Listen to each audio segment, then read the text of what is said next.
Welcome back to the Max Effort Kitchen podcast. We got a great segment for you. It's called The Athlete and the Chef. So sit back, relax, and let's go.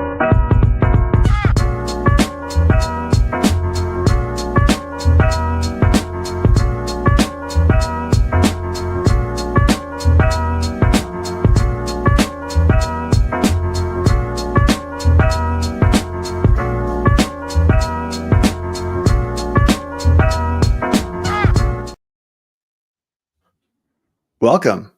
Hi, Cornell. How you doing? Good. Max Effort Kitchen podcast. I don't know why I can't just not say it. If you're tuning in, you probably know what you're watching. Hey, we were just talking about it, but what's the temperature there right now? Right now, finishing that post. Where did it go? Sorry. All good.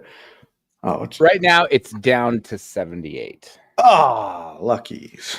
That's all. That's good. We're at 87 right now, and I think tomorrow is going to be pretty lesser extreme. There's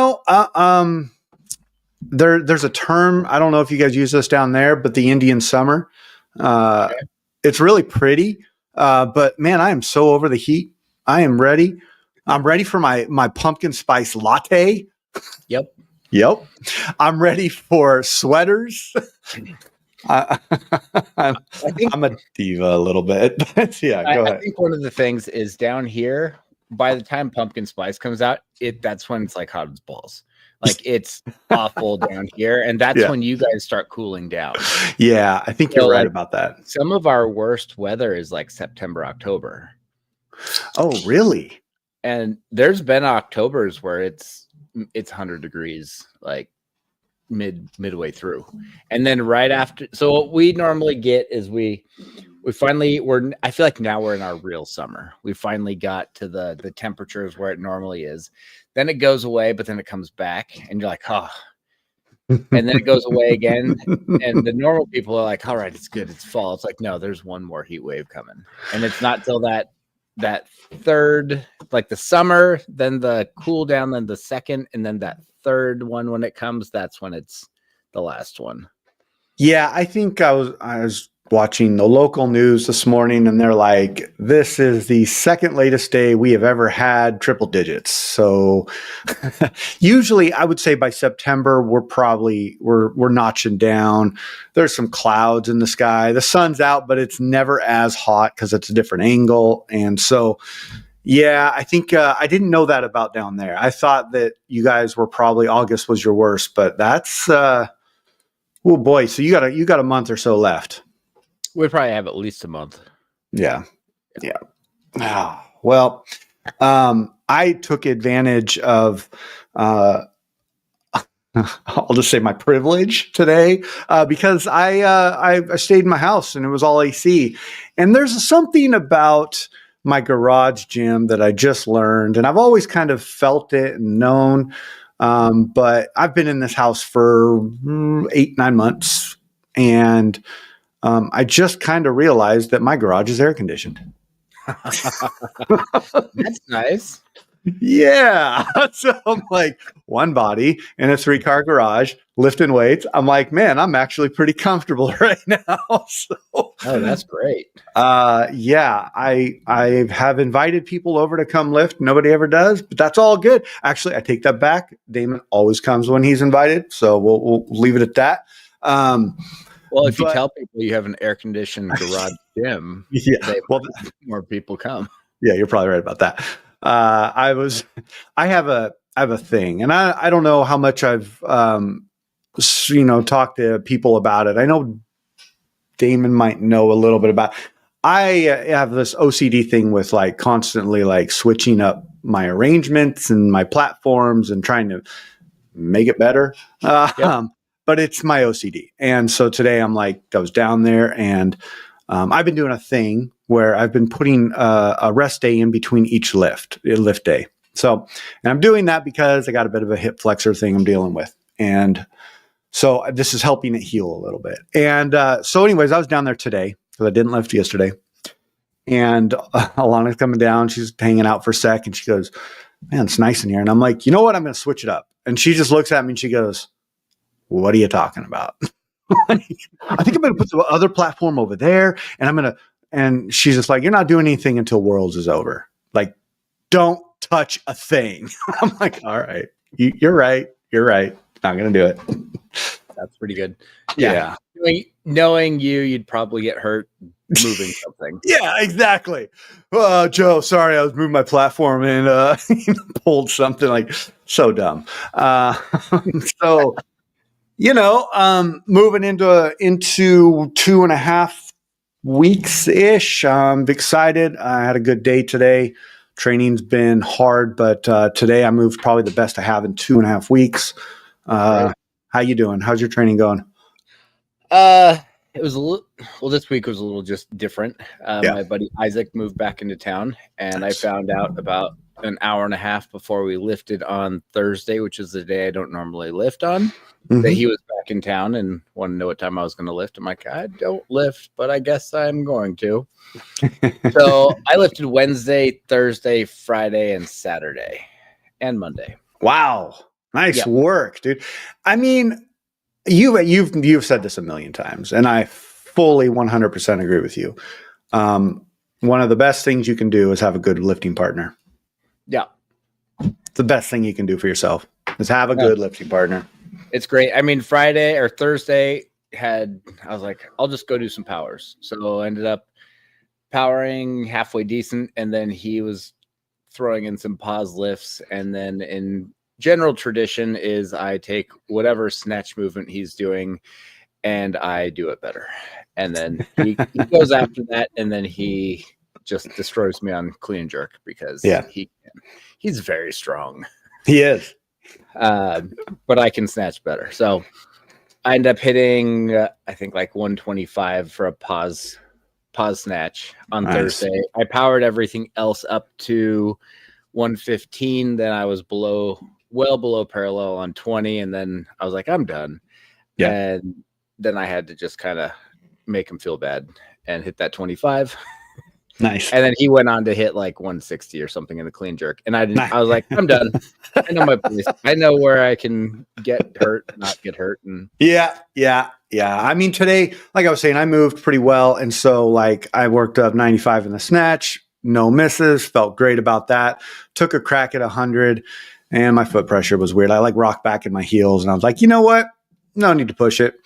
Worked up to a little 30-ish, somewhere around 30, and then 30, and then went to pull 40, and boy, that moved quickly. But I didn't make it, and that's okay. Again, bad positioning.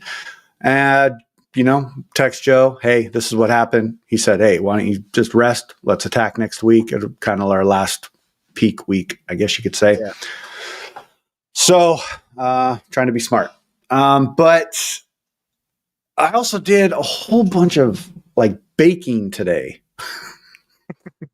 Dude, right. I mean, like, okay. And I know that there's stereotypes out there, but like I can spend all day in the kitchen and it is one of the most taxing things I can do. And like, I walk out of it and I'm like, I just got to sit down in a room for 30 minutes of silence. And that just didn't happen today. So I went down and lifted and that made things better. But like being on my feet, baking, I'm doing a bunch of like R&D, which research and development, whatever. I'm building some new recipes for work. And so sometimes for me, usually it's, yes, I'm losing it.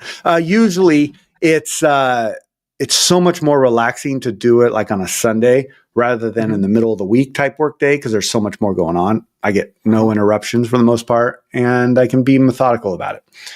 But I baked a bunch of things today that were all failures. So actually, no, I did one thing that was not for work. It was a cinnamon loaf, basically a big cinnamon roll that made into a bread loaf, which was actually really good. So cool. Anyways, you cooking? I'm a little overweight right now. I went to a friend's son's birthday party yesterday, and he had some fresh caught fish, and they made fish tacos and these steak kebabs and who knows what else. They had some LaCroix bubble water and then regular soda. And I don't drink alcohol. They were all like drinking alcohol. So I was just drinking LaCroix. And then all of a sudden they were all like, oh, we going to drink LaCroix now. And they drank all those. I'm like, crap. So I ended up having like 2 regular sugar strength sodas. Oh, damn. And I woke up this morning and I was 97.6. And I was like, oh crap. So back on the food fixed food train now. So, yeah. I mean, I'll probably be very low 96s tomorrow. Okay. Yeah. I think you got it down by now for sure. Let me ask you a question. I'm suspecting such a dumb thing. I'm suspecting that my scale at home is not accurate, but today I got up and I was 99.9 kilos, right? And I'm like, it's a little light, but whatever. For in the morning, I'm good with that. I went and took a pee, and then I weighed myself and I lost an entire kilo. Is that possible? I don't think it's possible, right? I don't think a whole kilo, but right.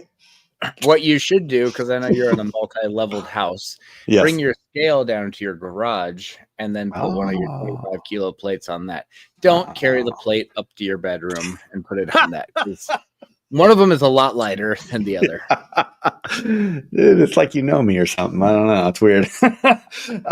Okay, duly noted. I will make a note of that, and that's a good call. So,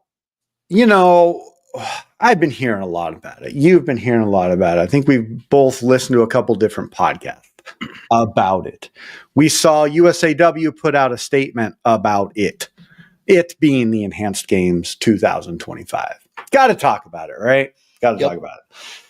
And I'm just going to jump right into it because I'm going to jump onto the very first part of it that I think is my big frustration with the whole debate around it. And there's a lot of frustrations, but this is one of the bigger ones. And I think I might have said this to you, but or not. But the ability for the Enhanced Games, because of who is putting it together, the ability for them to pay athletes money for these records that are being or that are wanting to be broke because they are going after world records. The fact that they're able to pay these athletes money, and I don't know, I mean, $250,000. That's, I think in the right hands, that could be life-changing money. I think in the wrong hands, it's probably not. But to me, that feels like you're a pro athlete, as if on the other side with USAW, they have their pro athletes going and having to be self-funded to go to these world meets, Olympics, Pan Am, stuff like that. Yep. And then they put out a statement saying that you will no longer be, basically, in the basic form, you will be banned if you go and enroll in the Enhanced Games. So, to me, I just feel like USAW needs to pony up, and we've talked about this, and I have no problem against USAW. Let's put that out there.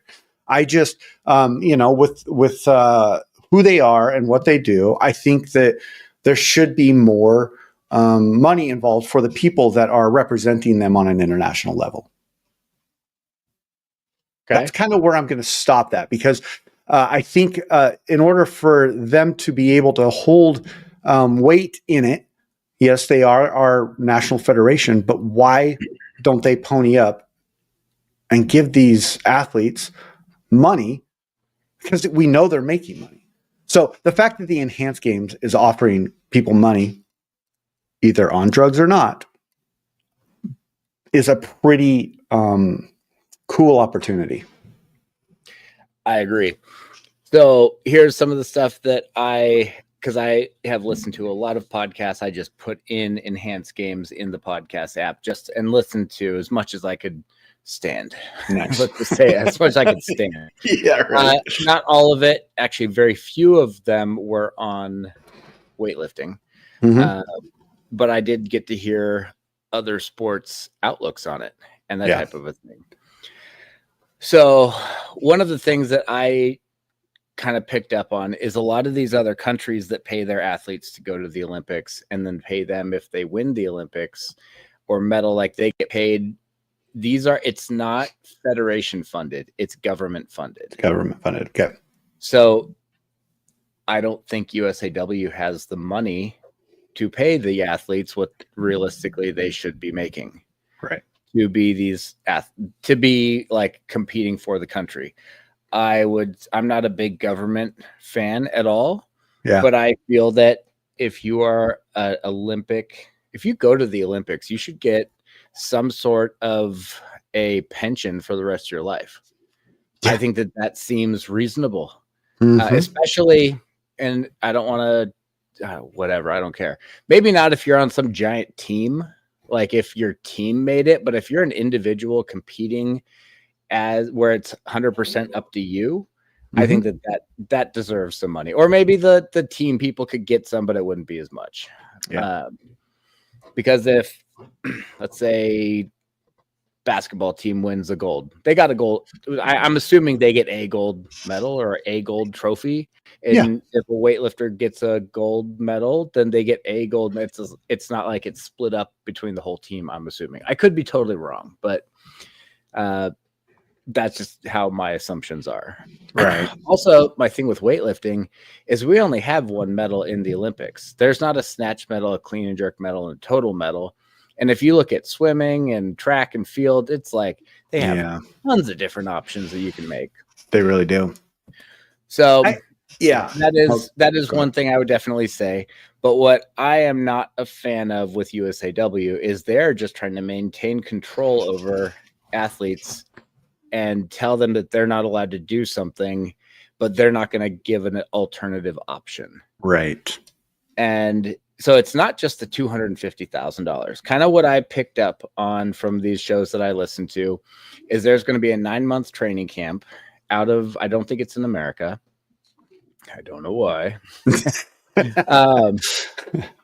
They are not letting them just blast whatever gear they want. They're on very strict protocols that it is doctor monitored.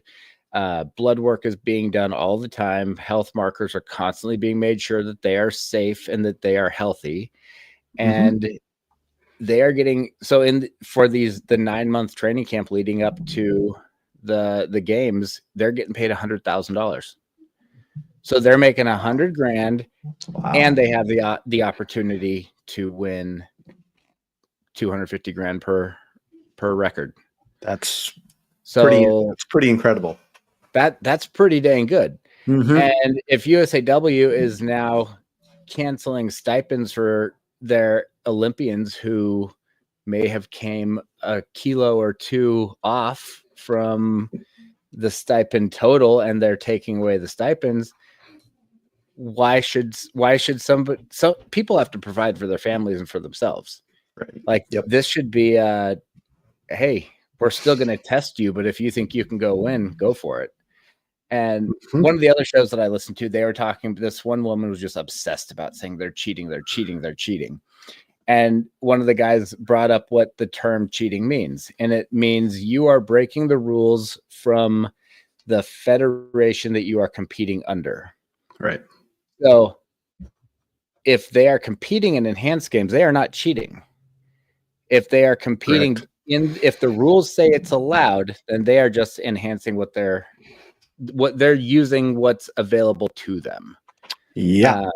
So they are not cheating in this other not division, but thing. Like, I guess you can call it federation. Yeah. They are not cheating. They are following the rules. 100% they're following the rules. Like we have some of the biggest pro sport leagues in America. Let's take MLB. If you go to MLB and you type in steroid era, it brings up a pretty massive list between the years of 2005 and 2012, there were suspensions on a lot of baseball players, anywhere from 10-day suspensions to 100-game suspensions. I mean, they were suspending people for buying what they felt were PEDs on the internet. They would like go and find their IP address and like. Now these athletes are paid millions of dollars, right? And so I can understand, but that right there is cheating because you have a rule. There are powerlifting federations that are fully out there. Hey, we are not a tested federation. That is not cheating. The rules are the rules, right? Like plain simple box. You have rules, you play within that box, you're not cheating. Now, if you try to go compete against some in a different federation and you get tested and you're clean, guess what? That's the gray area. I don't know, because you've been on drugs and then you're not on drugs. To me, and I'm probably speaking really out of line here, but to me, there's a big difference between being clean and testing clean. Yep. Yeah. So like, I do, I don't want to say I understand. I know where, I see where USAW is coming from by saying you will not be able to compete with us. But to what you said, there is not an alternative, and it is not cheating because they are competing in a federation that allows drugs and actually is doing it in a responsible way, and not saying, hey, you can just take as many drugs you want, we're just not going to test you, out of sight, out of mind thing. It's not like that. Like how okay, in a world, like, think how much data is going to come out of this. So much. Much data, dude. Yeah. And so one of the people who the woman who was like constantly talking about like how this is totally cheating and blah, blah, blah. So apparently she was an Olympian. I'm going to give you my very biased opinion based on me not liking her. Okay. I'm going to say some things that are going to be really like dick things to say, but I don't really care. So she's in her 40s now. And what she was saying is that if I was still, or if I was in my competitive phase of life and then I was taking, and also if people are saying steroids and juiced up all the time, they don't know what they're talking about. They have no idea. Yeah. They have no idea what is actually happening. Mm-hmm. So she said, if I was told I have to take steroids to compete, then, and risk my chance of having kids, now that my competitive time is over and I'm in my 40s, I'm ready to start having kids. And if I knew that I can't have kids because I took steroids, then I would be heartbroken. And in my brain, I'm going, you're mid 40s. You're probably not going to be able to have kids right now anyway, because you dedicated your whole life to this sport, which isn't a wrong thing, but don't try to be like, I can't have kids now because of this or that. And the other part that she was saying is like, we don't know what's going on with these steroids, and people are going to start dropping dead. And if they're going to die 20 years earlier, is that worth it? And for stuff that we don't know. And I'm going, they are testing everything. They are going to find out problems with these athletes. I'm not just going to say lifters because it's all of the athletes. They're going to go into so much rigorous testing to find out. They're going to almost be able to tell you how long you're going to live. Yeah, I know, right? Because they're going to know everything about you because they don't want to do anything. That the worst thing that they could have happen is that someone dies. Yeah. So they're going to find out so much of the health of these athletes, and they could potentially extend their lives. Like I see a alternative medicine doctor, and it's because I just wasn't feeling great, and I ended up wanting to go a different route, and they started doing all of these tests. Like I get blood work done fairly regularly. Mm-hmm. And if I didn't go to this alternative medicine doctor and wasn't getting my blood work done regularly, I wouldn't know that I have a thyroid problem. I wouldn't know that I have a kidney problem. Like if I didn't get my blood pressure under control, I would have eventually probably needed a kidney transplant and gone on dialysis. I'm not that old. If I wasn't getting this blood work done, then I wouldn't have known this, and I could have probably died 20 years earlier. So this is, I feel like, me seeing this alternative doctor that my regular doctor had, they didn't care anything about any of this stuff. Yeah. I think that when people, because one of the things that they are saying is that one of the big funding things that they're doing is they are now pushing their HRT to the world under the Enhanced Game banner. But that's going to mean that there's going to be a lot more people getting blood work done. There's a lot more people getting screened. There's a lot more people like going to the doctor. Like, I've just been someone who probably between 15 and 35 years old, I went to the doctor 5 times. Yeah. Like, unless I was in the hospital for some reason or another from being stupid, or that's about the only other reason I would have gone in. A couple times went in for possible broken arms and stitches. Yeah. I like what you're saying about blood work because, so heart disease runs thick in my family on both sides. And I've had multiple family members die of heart disease, including my mom. And so blood work is a pivotal thing for my life. And I didn't start blood work probably till I was like 35. It was about the time that my actual MD asked me to do blood work, and found some things and found all kinds of stuff. But aside from that, blood work is your roadmap. It is the roadmap to your health. And there are a lot of people out there that I think are afraid to do their blood work. I think there's a lot of people out there that think they don't need to, but holy crap, like what you just said about like your kidneys, right? Just let's take your kidneys. You need those things. they create you have to have kidneys to be alive. And so if you didn't know, who knows where you would have been right now, right? Yeah. And the other thing that I think is real important is you started when you're 35 and you're 45 now, I think. Yeah. Yeah. You've got 10 years of blood work that they can look back on and exactly check, see how stuff is going and see how it's changing and those types of things. If you just went in right now, they'd be like, oh, your kidneys, it's right on that border or whatever. Your heart is, it's right on that border of something being wrong. But they've got 10 years of stuff where they can like see it and monitor and be like, oh, it took a big swing in the last 6 months. We need to figure something out. Yeah. Like it stayed consistent for 9 years. And then 6 months ago, something changed. Let's figure out what's going on. Yep. So, yeah. You're going back to kind of what you said about the steroids and the blanket statements. I think, I look at that as like people just talk about steroids like they say, ecstasy, right? So ecstasy is a conglomerate of multiple drugs. You got heroin, and we're talking about these types of drugs.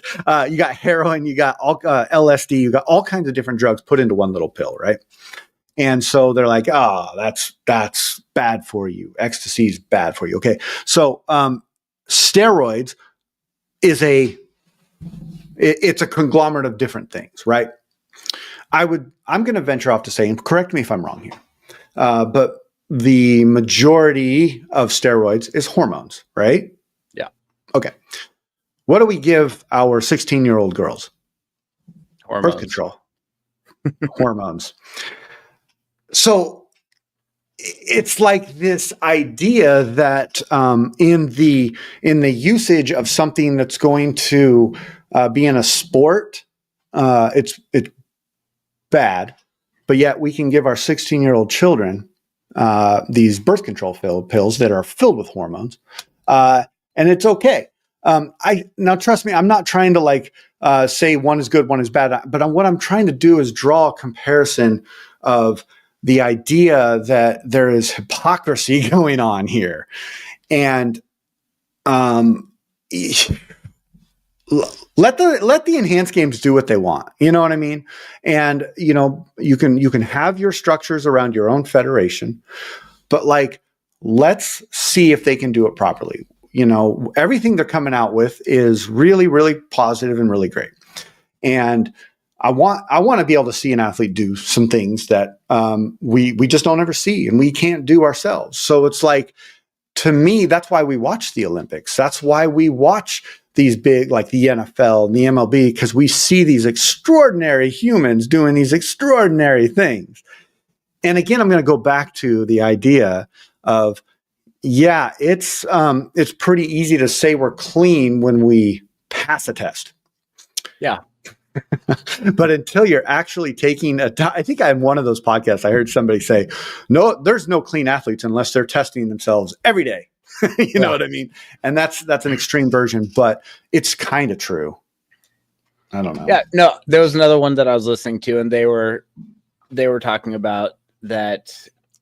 I want to say that they said like 55% of people, not men, people in the Globo gyms are on some sort of HRT, or they have used some sort of performance enhancement. And these are people who are recreational gym goers. Yep. So now let's transition that to professional athletes. If 55% of recreational gym goers have been or are on something, how clean do we realistically think that professional athletes are? Right. It's all about learning how long something is in your system and there's different products that get out of your system quicker and those types of things. And I remember the baseball drug scandal. Yeah. Did you ever hear about what that actually was, or like the drugs they were on? I want to say it's if I remember correctly, it was HGH, but I don't know for sure. It was something like that. I listened to like a 12-part podcast about it. And what it was is they create a formula and then they're working on it and then they're synthesizing it and using science words and stuff like that. They're trying to make it better. Right. So then they create something. They're like, oh, we have to add this other thing into it. So they add that other thing into it. Then they patent that one. And then they let the other patent go. And then as they keep changing it, they're changing the patents and they release the old patents. So the Clear, which was the baseball one, was like 2 or 3 previous versions of whichever drug was being tested for.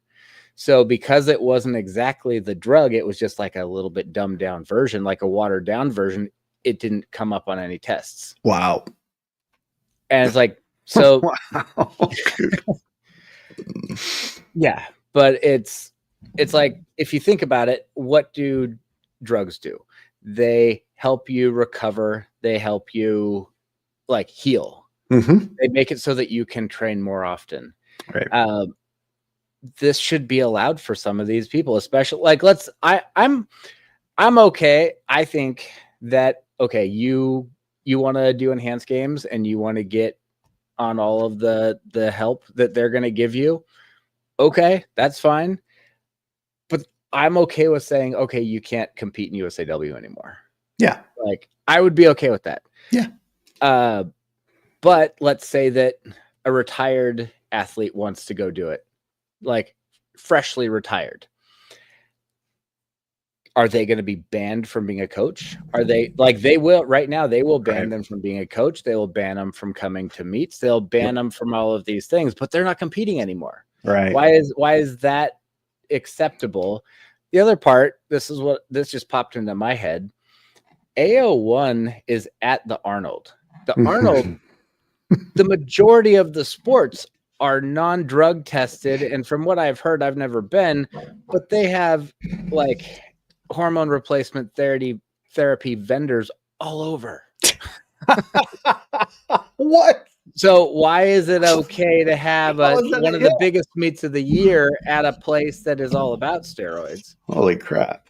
No, I did not realize that. It's the hypocrisy is what I think is the big problem. But the Olympics and USAW, they've never had anyone challenge them for anything. Right. Like, and I know some people who know people. Okay. I don't want to drop any names right now because I don't know if some stuff was told to me in confidence or confidentiality, but there's like some pretty big name people from other countries in the Pan American range Okay. that they're gonna do it. Like they are doing it. Oh wow. But they're not part of USAW. They're not. What is the IWF going to do? They have not come out with a statement, and I think that is very smart. I think that if the IWF has a problem, they reach out to their athletes.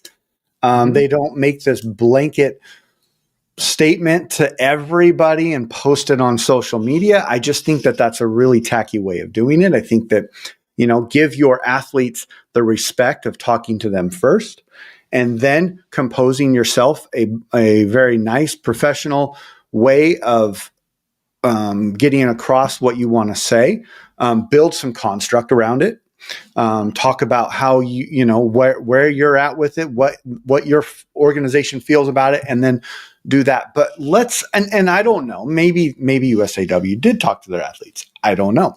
From everything I'm hearing, podcast and such, I'm hearing that they didn't. So I don't know. I understand that the Olympics and weightlifting have always been somewhat had a bad look on it because of all the drug use in the 80s and maybe some of the 90s and whatever. And probably as of recently, because there was a time about 5 years ago when we thought that weightlifting wouldn't be in the Olympics anymore because of the amount of people getting popped. And to me, it's like, okay, I get that. You want to represent a clean federation, and I totally understand that. But I just think there's better ways of going about it. I have a lot of opinions on it. I think that respect your athletes. Maybe take this as an opportunity, saying, hey, you know what? We're not paying you enough. Let's restructure this type of stuff. Also, we could restructure the amount of athletes that we take. Who knows? What is the Olympic organization doing?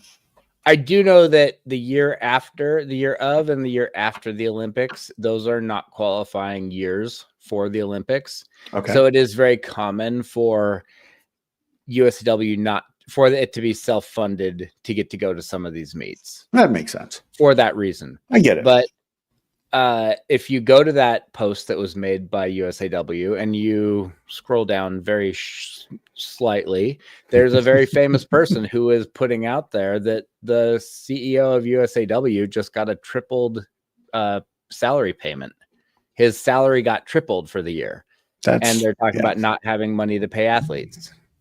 It's, to me, you know what it sounds like? It sounds like the education system that are paying these administrators $300,000 a year to be administrators, but yet we don't have money to give our schools for our kids to learn. Like, we got to ask our parents to go out there and buy $150 worth of supplies to give our teachers because they don't supply the teachers with supplies.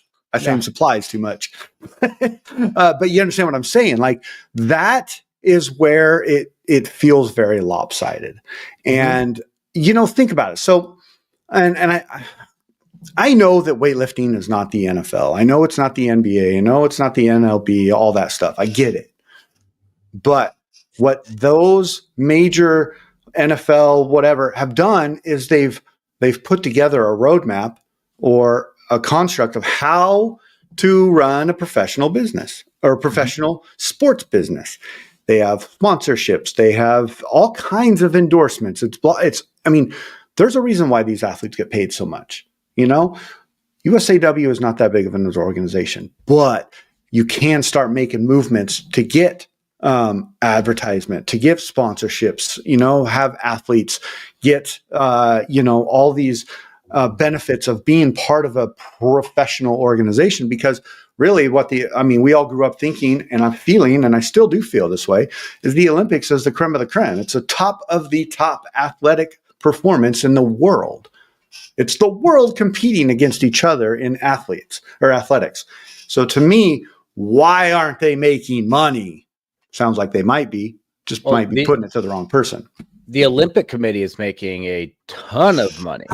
And this is one of the big things where the Enhanced Games was saying that where they were going to have their funding is the Olympics make so much money that they dump this money into these cities for a 2 to 4 week party, and then they just leave, and they had invested hundreds of millions of dollars in fixing up the places and making the stadiums big and the pools and all these things.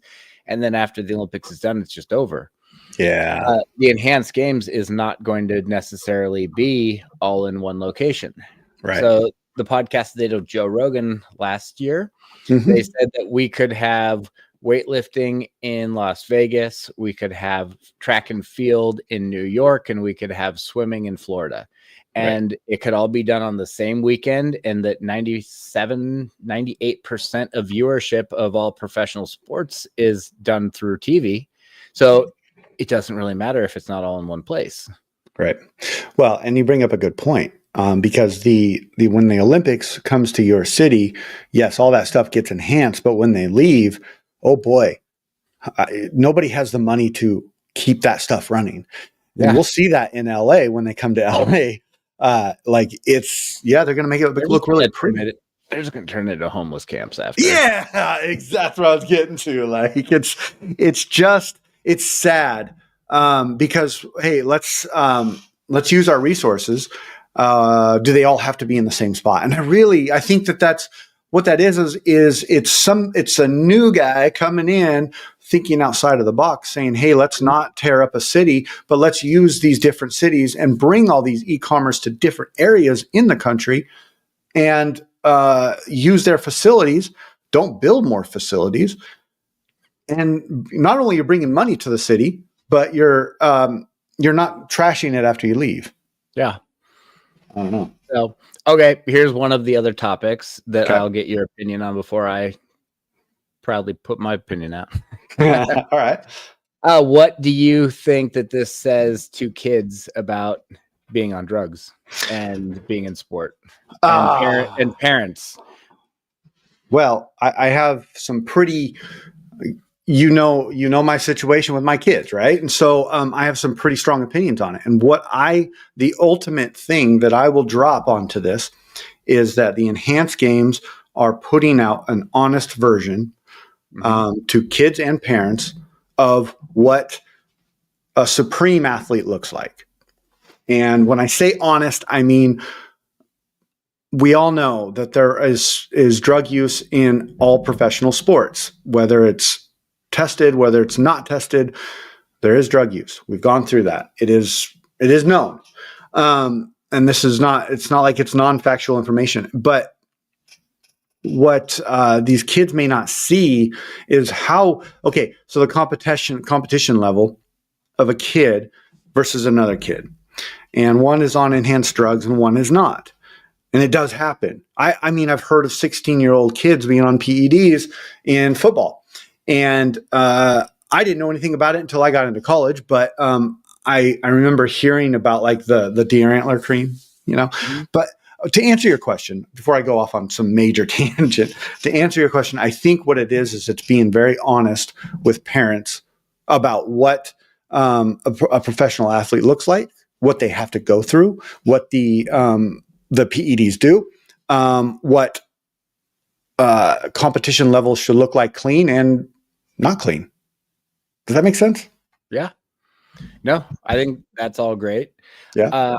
I'm with you. I think that the transparency is the best part and the honesty of it. Yeah. I don't think that there's any football player who's not on some sort of performance enhancement. Exactly. The drug testing for football and baseball and basketball is ridiculously stupid. I would say weightlifting is the most stringent, hardcore, we're trying to catch you one out there.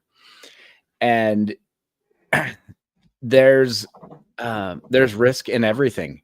There's risk in walking across the street. There's risk in you're taking more risk playing a sport than you are not playing a sport. Yeah. You don't look at like Ronnie Coleman and say like, if your kid's like, oh, I want to start working out because I want to get buff. It's like, right. We can't do that. Have you seen that Ronnie Coleman guy? He can barely walk now. Like, that's not the road we're going down. Yeah. But I think parents also have to be realistic with their kids, being like, you're not necessarily going to be a professional athlete. And there's certain routes that professionals do that you're not going to do. Right. Maybe you end up having a gift and you are going to be the next Ilya Ilyin. Yeah. That's a road we're going to cross later. Mm-hmm. But I don't think it's necessarily going to I don't think it would necessarily stop. It wouldn't stop me from putting my kids in weightlifting if it was something they were into. Right. And I mean, with all of the, I know that everyone takes their own, has their own opinions on stuff, but like the traumatic brain injuries from football and those types of things. Like, I don't see parents not putting their kids in football. Correct. I don't see kids like, how jacked up you can get from wrestling and I mean, I know cauliflower is not that big of a deal, but like, I mean, you just see how jacked up people are getting in baseball. Like, I know of a half dozen kids who've had to have shoulder surgeries in high school. Yeah. Like, you're hearing more about it. And, you know, I can talk about this on a very, very relatable area, because just like yesterday, Jack's first tackle football game, right? And they're playing in a jamboree. A jamboree is where 6 or 7 teams get together and they play these like half field games. And it's just like practice. It's preseason, right? So their first game was against another school that was bigger, stronger, and faster. And there was nothing they could do about it. Like, they had 2 defensive linemen that the second they hiked the ball, they were so big and fast that they were in the quarterback's face right away. Now, meanwhile, you have these parents on their side, like intense, screaming, MJ all day, let's see it again, you know, like that kind of competition level. This is 10-year-olds. Okay. So I think that on a basic level of competition, we have 10-year-olds starting football. We all know about like Texas football, right? Texas football is intense. We all know about football in the South, the SEC, that's intense. So the more the competition levels go up and the lower age group brackets, the more there are going to be parents out there that want to put their kids on these drugs. So what I see the enhanced games doing is giving transferable data, whether or not you are for it or against it. It gives you transferable data to what drugs do what in the human body. And I'm sorry, but I played 9 years of football. I got to the junior, and I'm not a gifted person, right? I'm just I feel like I like sports and I'm an athlete and I like to compete. By the time I got to the junior college level, I quickly learned I'm not big enough. I am not fast enough. I am not strong enough. And that's why I stopped. And that's okay. But some people don't think that's okay. And so they go to the aspect of like, okay, well, maybe I can take this and it'll help me get the edge. And that's, listen, your decision is your decision. If you want to take drugs, you can take drugs. But what the enhanced games are doing is giving us good data on what to take and what not to take and how to take it. Because, in the 80s, people were taking drugs left and right and dying because there was no regulation. So here comes this federation, for lack of better words, enhanced games, saying, we want to put some regulation and construct around this and see if this is actually something people can do without dying. I think very much it is. I think that it is also a very good educational piece for all ages of sports and all kinds of sports and parents and kids. I just think we're gonna learn a lot from this. So why does everybody look at it so bad? Because they're doing something that we've all been taught is bad. Yeah. I think it has so much to do with because it's been the no and like, you don't do this and they don't want to talk about it for so long. No one has any information on it. So they don't know any of, we don't take this, we take this is safe, this is not, this is the dosages. one of the shows I was listening to, they were talking about creatine, and when it first came out, it was a banned substance. Yep. And there were ads everywhere about like, don't let your kids do creatine. It's the new super drug, and they're going to drop dead, and this and that. And now everyone's like, creatine is like one of the safest, best like supplements the best thing you can do. You can give it to your kids, and this and that, and like because information came out and they learned about it, and they learned the truth about it, and it wasn't this big scary thing anymore. Yeah. So, and there's a couple things where like in masters, when you get older, there becomes more and more prescriptions that people take so that they can continue to live. Like I'm on a handful of prescriptions for my kidneys and for my thyroid and for my blood pressure. Right now, as far as I know, those are all USADA approved, so I'm not worried about it. Right. But the other hypocrisy with the TUEs in the highest levels, here we go. Yep, are ridiculous. So I feel that if you can't, they just should not have TUEs. Then if you're a professional athlete, it should be the same for me as it is for someone else. Yep. And the main two I heard recently was Matty Rogers has a TUE for Adderall. We will get banned if we have Adderall in our system.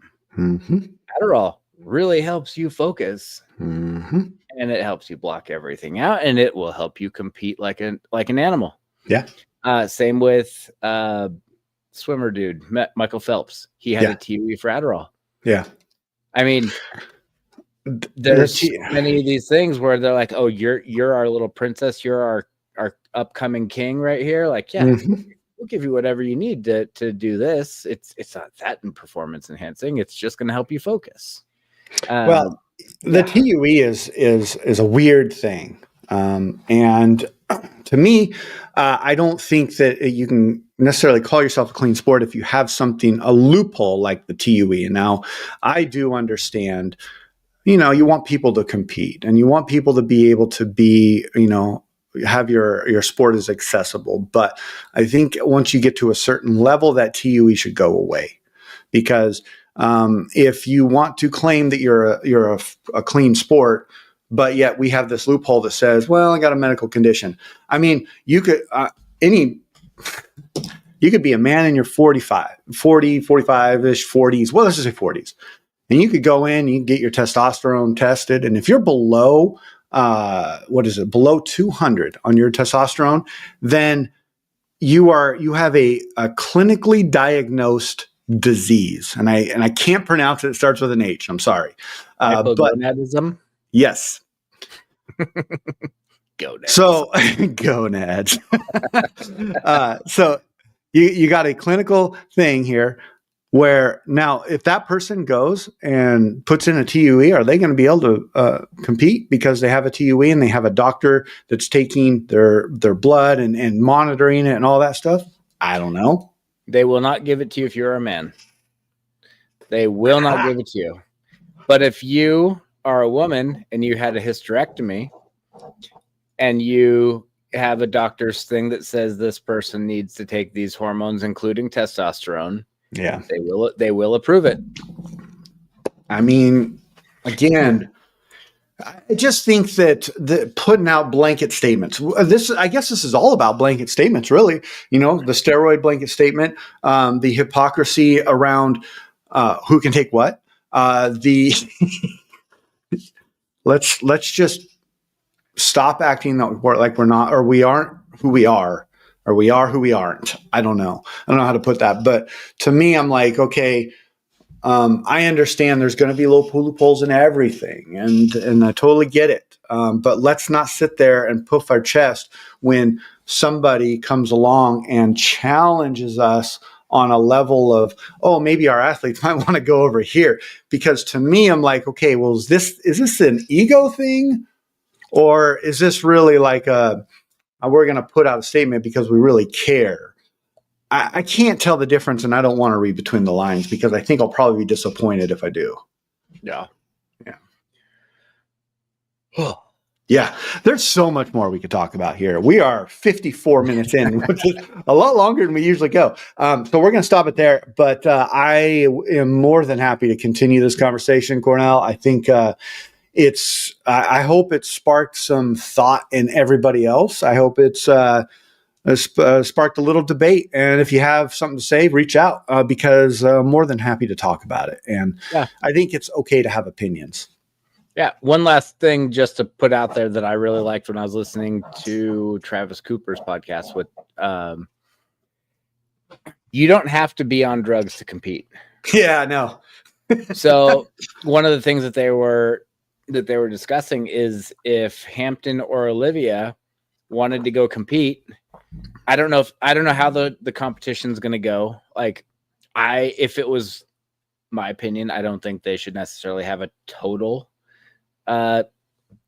medal. I think that they're going to try to beat the snatch and they're trying to beat the clean jerk. It also really helps that we just changed all the weight classes. So it's like everything's been reset. Yeah, no kidding, right? Let's just say that we have the total. So Olivia could go in there, set a snatch world record, set a clean jerk world record, and a total world record, and walk away with $750,000 on top of the $100,000 she's getting paid to be at the camp. Now that's life-changing money. $850,000 will make it so that she doesn't need a stipend anymore. Correct. Maybe just say that if you're going to do this, you don't get a stipend. Like, we'll take away your stipend, but you can go do this, and we're going to test you up the butt. Hopefully not literally, but we're going to test you all the time. That's an interesting test. Like, say Hampton, he's not going to snatch world record, but he could go and he could get a $250,000 thing for his clean jerk. Yeah. And USAW is saying no. So that's some of the stuff that you don't have to compete on gear. No, you don't. And I think that's really smart on the enhanced games to put that out there and say, we will take anybody. One of the questions I had is who recognizes world records? Who holds it? So they won't become a new world record if someone from the enhanced games beats the world record. Right.